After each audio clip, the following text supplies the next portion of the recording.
You're listening to Footscray Live. Welcome everyone, broadcasting live from Footscray City College. You're listening to Footscray Live. My name is Taylor, and with me today I have James, Isaac, Marley, Hannah, and Gronya. This is the new show, and our special guest today is Bill Shorten. Welcome to the show, Mr. Shorten. Thanks for having me on. So again, I'd just quickly like to thank you so much for joining the show. I'm sure you're very busy, so I think taking the time out of your day just, to come and talk to a group of high school kids really means a lot to us. And I think with this interview, we really want to have a fresh perspective and more of a youthful perspective and ask you questions that we're truly passionate about. Actually, now that I'm on the topic, I think, this year especially, a lot of younger kids and the youth have really risen up to be vocal about their opinions in social issues. With climate change and issues like that. So first of all, I just want to ask you, what are your opinions on kids rising up and really being aware of current issues in society? Yeah, it's great. But one of the things is that it is excellent. I think it's great that young people take an interest. Some of the adults in Canberra are handing you on a worse deal.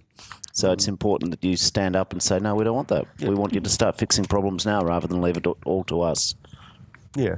Hi, it's Marley here, Mr. Shorten. I just want to ask you, what's your current role? I'm a member of Parliament, so it includes this area, including this school. I'm on the front bench, front bench, that just means I sit at the front in Parliament. But I'm a shadow spokesperson, which means that I have a portfolio area and I shadow the government. So for me, it's the National Disability Insurance Scheme, rights for people with disability, and government services, which is a catch-all phrase, which means things like Centrelink and making sure that people get treated properly who use government services. Yeah. Politics is a tough game with very little thanks. What inspired you to go into politics in the first place? Because it can make a difference. There are things we're fighting for in life. There are. My mum was my principal influence in my life, and she didn't come from a wealthy background, and what happened was that she had to take up a teaching degree, which was excellent. She was a great teacher, but given different opportunities, she might have done other things. And my view, and that has a big influence on me, my view is that I believe in merit. In other words, if you work hard, if you really commit of yourself, you should get ahead. It shouldn't depend upon your gender, how much money your parents have, where you live, what God you worship. It should just be based on you and your own efforts. So I'm a big believer in equality. Yeah. What brought you to set up the NDIS? The NDIS is now about 7-8 years old, and I helped set it up back when Kevin Rudd and Julia Gillard were Prime Ministers. I'd been a union rep. In fact, I used to be the union rep for Kinnear's rope factory across the road. I was their last organiser when they still made rope.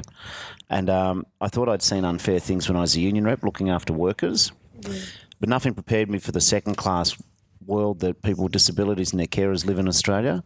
Just because you've got an impairment doesn't mean you should be treated as second class. So I wanted to set up the best scheme in the whole world. I want Australia to be the best country in the world for giving people with disabilities and their carers an equal go. So while we're on the topic of your life in politics, I was wondering if you could have the opportunity to redo your life in politics, would you change anything? Yeah, I'd keep a bigger eye out for Clive Palmer. Just an idiot. No, in all seriousness, probably when I was at uni, I'd have spent more time studying and less time doing politics. But having been a leader of the opposition, even though there were some bad days and there were some good days, I wouldn't change a day of it. I always also believe that today will be better than yesterday and tomorrow will be better than today. That's pretty much true. Gronya here. I was just wondering, you were talking about equality before. Is that the reason that you joined the Labor Party, so that you could make the world... Fairness. There's two things. I believe in the power of ideas. I think individuals can make a difference. So I think if you have a really good idea and you really back yourself, then I think you can actually make that difference. Also, I believe that we're all basically equal. That doesn't mean we're all equally good at running or maths or languages or music. But I think there's something in every human being which means that you deserve a chance to fulfil your potential. And quite often society is organised in a way which denies some people that opportunity. So what I want to do is remove the barriers which prevent every person fulfilling their own potential. Mr. Shorten, Isaac here. I understand you were speaking about uni earlier. I understand that you took a arts law degree. How did that help in politics? Yeah, I did arts and law at Monash University. I like my arts course because I like history. And for me, studying history doesn't always provide the answers to the future, but it does explain to us what's happened in the past. Law is a way of thinking. Being a lawyer, that you can help people. I mean, other lawyers don't help people, but for me, it was a way of learning how to help people. But also, it's a way of thinking. It's identifying a problem. Yep. It's identifying what the solution is as well. But the other thing about being a lawyer, which isn't perhaps what you immediately think lawyers learn, is that it taught me to be a listener. I did work at the Springvale Legal Service. This was in the late 80s. Early 1990s. And a lot of the people living in Springvale at the time were Vietnamese boat people. And, they had issues like every other Australian. But when I listened to their backstories, I mean, these are people trying to explain a problem in what was not their first language. And a lot of them had really tough times trying to get to Australia. And I just realised the power of listening. You do more listening, you generally will get to the answers and how you can help people more effectively. Climate strikes are becoming increasingly popular, not just in Australia but around the world. Do you agree that every student has a right to strike and protest? Yeah, I think people do have the right to protest, but at a certain point, you don't cut off your nose to spite your face. In other words, yep, sure, I'm not Greta Thunberg and the school strikers who turn up at the front of my office. Like, I didn't mind that. I'm not going to disapprove of that. But at a certain point, you wouldn't want to be on strike every day because you deny yourself the opportunity of learning as well. Yeah. But a bit of protest never hurt. Yeah. Actually, now on the topic of climate change, the Climate Change Performance Index showed that out of 57 countries, Australia was ranked as one of the worst countries. The Guardian released an article on this just a few weeks ago. Scott Morrison completely refused their findings. Would you say that was reasonable? What, the Guardian article or Mr. Morrison's reaction? Mr. Morrison's reaction. No. I think I wouldn't vote for Mr. Morrison. I don't think they've got a clue on climate change. Part of the role of, I think, being a government of Australia is to plan for the future, not just to look to the past. And I think that a lot of them don't have a sufficient. The current government, they just don't get climate change, and I think they're letting future generations down by their inaction. Yeah. What actions do you think we could take to prevent climate change? Well, it's a long conversation, but I think technology will help solve some of our problems. I think increasing our investment in solar and renewable energy is a smart way to go. I think that making sure that our cars are efficient. I think we can also engage with the rest of the world and help other countries improve their climate change remediation. There's a range of measures. So, James here. I'm sure you're aware there is a mobile phone policy being introduced to schools statewide in Victoria. What are your thoughts on the policy? It's funny you asked me that reading your mobile phone, so I've got a view about where you're coming from on that. How's that policy going to work? Tell me a bit more about it. As far as I can tell, we're going to have lockers that we put our phones in at the start of the day, and we're not allowed to use them, and we take them out at the end of the day. Well, this may surprise you, but one of the key decision-making parts of the national government is a thing called cabinet. It's not actually like a piece of furniture. It's a description where all the ministers, all the senior members of a government meet. And they talk about the future. I don't know what the Morrison government talks about. But they all have to leave their mobile phones outside. So sometimes digital detox makes sense. Social media free hours. I mean, I don't want you all mugging me, but maybe it's good to turn off your screen sometimes. So it's not a matter of treating kids as less, but I do think that you did always need to be on your phones in class. And now my own kids, I've got a first-year uni student. I've got a Year 11 going into Year 12. I've got a particularly rebellious Grade 4 going to Grade 5 who thinks that I'm an authoritarian dictator on this. But maybe sometimes you don't need to have your phone. Yeah. Looking deeply into your eyes, you don't agree. But anyway, I don't know.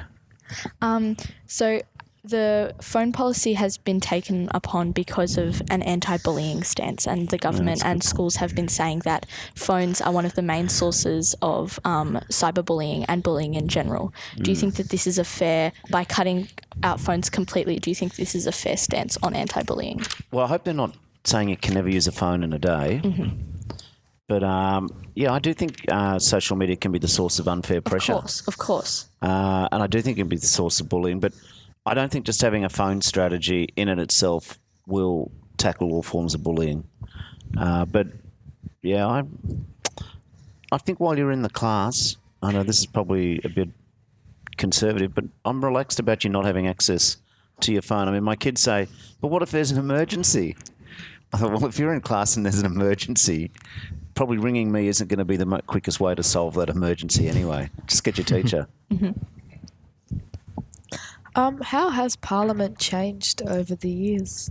Well, I've been in Parliament for 10 years, which might seem a long period of time in your view, but that's a short time for Australia and when we've had parliaments.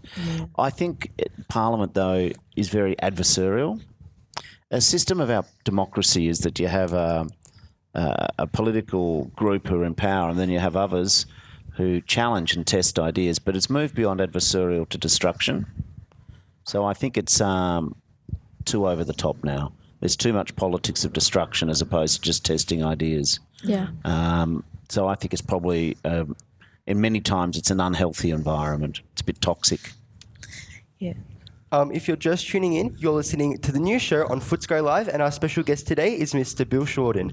I just wanted to ask Mr. Shorten, you mentioned your 12-year loyalty to the Labor Party, and I was curious, when you see the news and there's issues like Will Fowles earlier this year with there was a story about him in the hotel room in July. When there are issues and sort of scandals, I guess you could say, like that, how do you protect your reputation and, Well, I think it's a broader thing. I joined the Labor Party when I was 17. Oh, wow. So I've been in it now for 35 years. First of all, when you read something in the paper, you can reserve the right to wait till you find out more facts. Yeah, of course. Yeah. But let's assume there is a problem or someone's done the wrong thing. I don't think judge a whole party by that. I mean, I'm not impressed by perhaps the way Westpac has handled its money laundering, but that doesn't mean I take my money out of the bank. So, whenever you read about something, always reserve judgment until you know all the facts.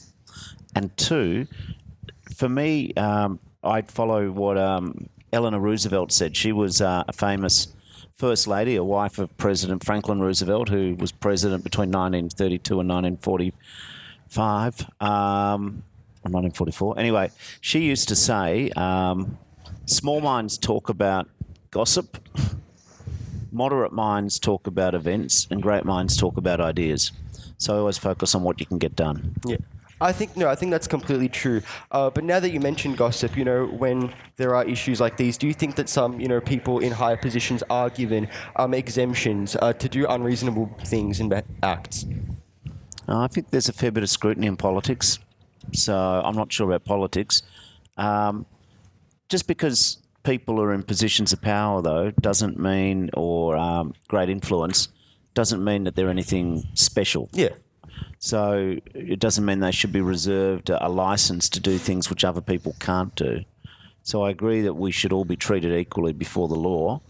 And the way you treat people, no matter how important or otherwise you are, doesn't give you special license to be mean or stupid. Yeah, of course. Mr. Shorten, earlier you mentioned that Parliament can be toxic at times and a negative environment. Is that one of the reasons why you decided to step down from Labor leader, or No, were it's there other because we things lost. involved? Was it just because you lost? Oh, no, I didn't step down because I don't believe in the power of politics. But I thought after 2 elections it was reasonable to give someone else a go. Yeah. But you don't have to be the leader to be a leader. So I feel very privileged to be a member of Parliament. For me, what matters is the fight. What matters is standing up for ideas. There's a constant tension in society where there's unfair treatment of people, and for me that fires me up. So there's still a lot you can do. You have a close connection to the west of Melbourne. How proud are you to represent this area? Oh, I love this area. I think this is fabulous. Really, when you think about it, it's multicultural. It's got a great... the people here I find very open and friendly. My wife moved down from Queensland when we got married, and she finds the community she moved to very friendly. Yeah. She wasn't saying the world she wasn't in wasn't, but it was moving into a new community when you're an adult. It's a challenge, and this area around here is very, very open. I said earlier in this interview, I used to be a union organiser for workers out here, so I feel like I've lived here for 30 plus years. I just, it's convenient. Yeah. It's not too far out. It's not too far. People aren't too snobby. It's good. You mentioned before that after 2 elections of being head of the Labor Party, you lost both times. I was just wondering Thanks why. for reminding me. I'm sorry. I suppose I went there. I was just wondering why you think you lost the last election.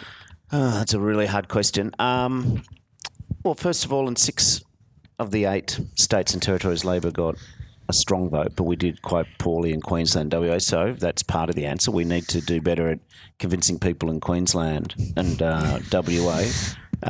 Victoria was good. I think there's several reasons. One is I believe in putting your ideas out there, and we put all our ideas out there. What that meant is the government, who didn't have many ideas at all, made us the issue rather than their own performance. I don't think Clive Palmer helped. I think his advertising was just managed to convince 3 or 4% of people to protest against the Liberals, but then he sent all the preferences back to them. I think the Greens going up into Queensland didn't help because, they made it a very Queensland versus the world issue. And some of our policies, I think, genuinely, when we look at reforming the taxation system, I think some people, older people, felt very anxious about it. Yeah. Social media was also hard. I think that we probably underestimated some of the things happening on Facebook. Yep. Mr. Shorten, we have spoken about you stepping down from Labor leader, but you are still a part of the Maribyrnong side of things. Yeah. How are you planning on moving forward, and how does Footscray City College come into all of this? Well, first of all, there's still plenty of issues to resolve in this society. I want to make sure the National Disability Insurance Scheme is working for people, which it's not currently. I want to reform Centrelink. At the moment, we're helping create a class action which will see hundreds of thousands of people who the government wrongly sent letters to demanding repayments when they didn't have to. So that's an important fight for justice. Beyond that, I think that Australia still needs to carve its way in the world. I'd like to see us with a more independent foreign policy. Climate change remains completely unresolved under the current government. That's a fight worth having. I'd like to see us have greater recognition of our first Australians in the Constitution, and also we need to have truth-telling and move towards treaties with Aboriginal people. Yep. So there's plenty to be done. In terms of Footscray City College, we don't properly fund our schools. The reality is, so I'd like to fight for better education funding for our schools. In terms of the kids who go here, I'd like there to be better support for apprenticeships. I want to keep the price of going to university down. Yeah. I'd like us to keep trying to tackle the issue of housing affordability so that you can get a home. I want to make sure that you get your penalty rates back when you're out there in the workplace. This government's not good for young people. Yep. It's not good for people, but just saying. So I was wondering, you said that you've been part of the Labor government for 35 years now. Well, just the party, yeah. Well, yeah. Yes. What do you think has been Labor's biggest achievement in that time? Can I pick 3 or 4? Yeah. Yeah. Okay, Medicare.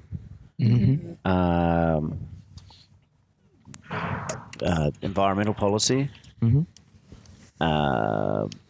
Lifting real wages for working people. Yeah. Saying sorry to the stolen generation. Yep. I think getting us through economic crisis, the global financial crisis, and I also think the National Disability Insurance Scheme is a good thing that we've done. So there's a range of measures, and there's probably plenty more. If I had longer, I'd go on. Yeah. I just want to ask, because previously you mentioned just before. Oh, one other thing. Sorry, it's getting is increasing number of women in Parliament. Yeah. You know, the better treatment of women. That's still a long way to go, but that's a fight worth having. Yeah. Even just now how you mentioned, the government and, the current state of the government isn't exactly good for people. There's recently been stories about like Jackie Lambie, allegedly having like secret deals with the coalition to like reassure her vote in like reappealing the Medevac laws. When things like this happen, do you ever fear that, Australia might be leaning towards corruption? Because there are statistics that show, we could be... We support having... listen, first of all, on Jackie Lambie, I quite like her. I quite respect her. I don't know what's happened in those negotiations, but I've always found Jackie Lambie to be trying to do the right thing. In terms of the bigger picture, I think Australia needs a national anti-corruption commission. I think that we just need to reassure our citizens that one set of rules applies to everyone. So I think that would be a good reform. The government, like so many other things, is just moribund, wallowing, sitting in its own mess. Mr. Shorten, Isaac here. You have been in this sort of area of politics for, we spoke about it earlier, 35 years, did you say? I've been a member of a political party. Yeah. I've been a member of Parliament for about So you've been 10 or following 11. the cause. What courses and qualifications helped you in politics? We spoke about an arts law degree earlier. Was there anything else? I don't think you need a particular path to get involved in politics. I think it's a desire to help your fellow person. It's a desire to make a difference. It's a commitment to being straight with people and tell them what you actually think. It's I don't think there is a particular path. I think it's more motivated by what's in your heart and what's in your head than a particular qualification. You could have a TAFE qualification, you could have none, or you could have a uni qualification. Well said. Back to climate change, where does Labor stand on environmental issues? I think that for climate change, we've got to tackle it. Climate crisis, really. Yeah, and Labor supported a resolution to that effect in the Parliament just a few weeks ago. Yeah. This government would have you believe that the future's too hard, Yeah. whereas I have a different view. The future's coming, so it depends if you're going to front up to it or not. Climate change is a real issue, as is... what happens is that there's an argument which says that you can only tackle climate change by threatening people's jobs. That's not true. I think there's a lot of new jobs to be created in climate change. I think putting downward pressure on energy prices keeps a lot of old jobs going. Yeah. And we'll still need a mining industry as well. So it's not either or.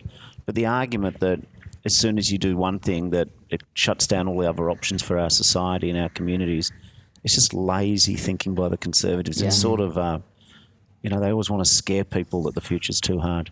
Yeah. What are some welfare issues concerning our community and what can we do about them? Well, raise New Start, better deal for single mums on pensions. The robo-debt issue where they used a computer program, an algorithm, to say that someone wasn't eligible for a fortnightly Centrelink payment because they've looked at what they earned over the year when, in fact, a lot of Australians have, lumpy periods of employment. Sometimes you've got a job, sometimes you don't. Yeah. Or in other words, sometimes you were eligible for a Centrelink payment in a particular fortnight and the government's just relying on a computer to justify reclaiming money off people. This is what they call robo-debt. I think the idea that the government of Australia would use all its power and might to illegally enrich itself from a million vulnerable Australians, I think is horrible. So we want to fix that up.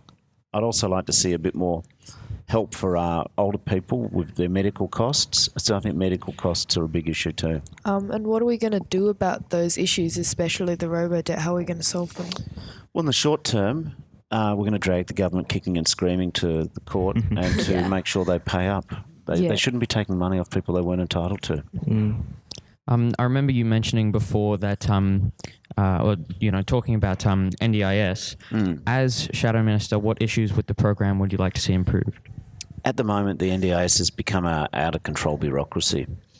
So what happens is that if you're a potential participant, you're parents of a child diagnosed with pretty severe autism, the planning process, getting the first agreement's a very complex process. And then what happens is that when you want decisions out of this NDIS bureaucracy, they just take forever to get an answer out of them, and they make decisions inconsistently. So one child in one region might get a package of support, and another child in another region, or indeed in some cases the same family, if they deal with a different person in the government bureaucracy, gets a lower outcome. So there's like bureaucratic madness. Yeah. So I think just putting a big dose of common sense into the system and accountability. If there's a piece of advice you could give someone who wanted to become a politician or start becoming more frequent in political issues, what's a piece of advice that you would give that person? Join the Labor Party. No, I mean, if you want to join another party, do that, but sure, get involved. Yeah. You can't get involved by not turning up. Yeah. So that's another word. Just turn up. Yeah.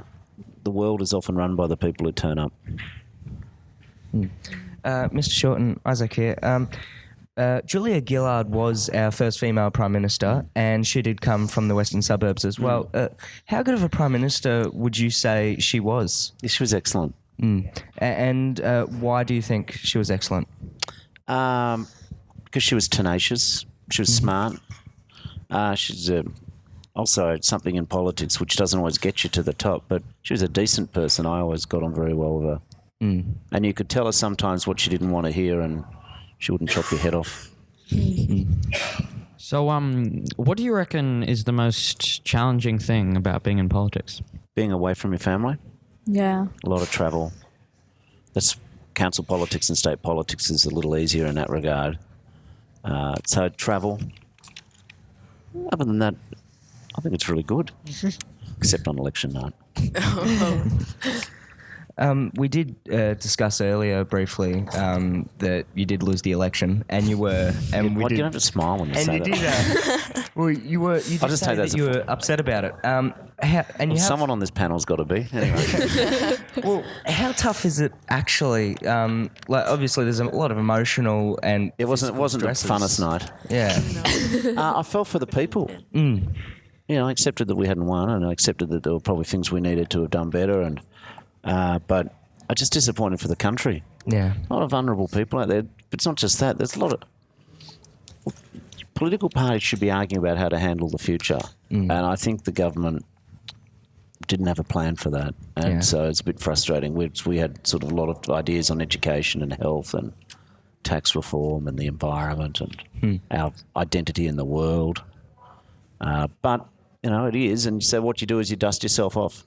So long as you realise it's not just about yourself, it's about people, and there's people we've got to convince to vote for us, and there's others who did vote for us who we've got to keep the faith with. Where do you hope Australia will be in the next 10 years? Well, I'd like us to spend more money on science. I want us to have a better funded education system, take real action on climate change. I hope that we have a greater engagement with the Pacific. The Pacific is not flyover water to America or somewhere else. It's like a blue continent, so it's greater engagement with the Pacific. I'd like us to be prouder of Australian identity. Maybe we'd have an Australian head of state. We'd have a proper reconciliation with our first Australians. I'd like people to be able to find jobs. You know, I'd like to have full employment. I want us to also be a country who can not have exorbitant energy costs, that the people who are most disadvantaged don't drop beneath the safety net.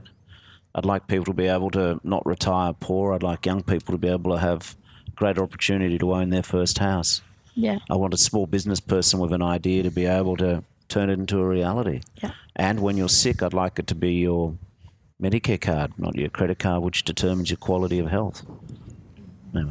Well, on that note, that brings our show to an end. Thank you so much for joining us today, Mr. Shorten. Again, that was Bill Shorten.